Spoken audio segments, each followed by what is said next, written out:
నాన్న మనందరి జీవితంలో అతి ముఖ్యమైన పాత్ర. మన జీవన విధానంలో, మన జీవిత నడవడికలో అతి ముఖ్యమైన ప్రస్తావన నాన్న గురించి ఇలా మాట్లాడుకుంటూ ఉంటాం. మనకు 4 ఏళ్ల వయసు ఉన్నప్పుడు మా నాన్న చాలా గ్రేట్. మనకు 6 ఏళ్ల వయసు రాగానే మా నాన్నకు అన్నీ తెలుసు అని పొంగిపోతూ ఉంటాం. 12 ఏళ్ల వయసు రాగానే మా నాన్న మంచివాడే కానీ కొంచెం కోపం ఎక్కువ.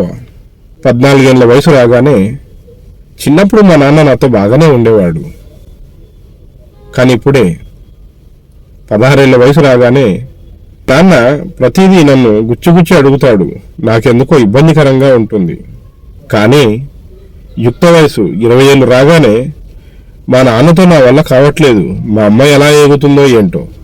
కానీ 30 ఏళ్ల వయసు రాగానే నా కొడుకు అల్లరి భరించలేకపోతున్నా, కానీ మా నాన్నకు నేను చాలా భయపడేవాడిని. 40 ఏళ్ల వయసు రాగానే మనం అనుకుంటూ ఉంటాం, మా నాన్న నన్ను చాలా క్రమశిక్షణతో పెంచాడు, రేపు నా పిల్లల్ని కూడా ఇలాగే పెంచుకోవాలి అని. 50 ఏళ్ళు దాటగానే ఒక్కసారి ఆశ్చర్యం వేసింది, మమ్మల్ని పెంచడానికి మా నాన్న ఎంత కష్టపడ్డాడో ఏంటో. 60 ఏళ్ళు దాటగానే మా నాన్న ఎంత గొప్పవాడు. జీవితం అనుభవించే వరకు తెలియలేదు నాన్న విలువ. 60 ఏళ్ళు పట్టింది నాన్నను అర్థం చేసుకోవడానికి.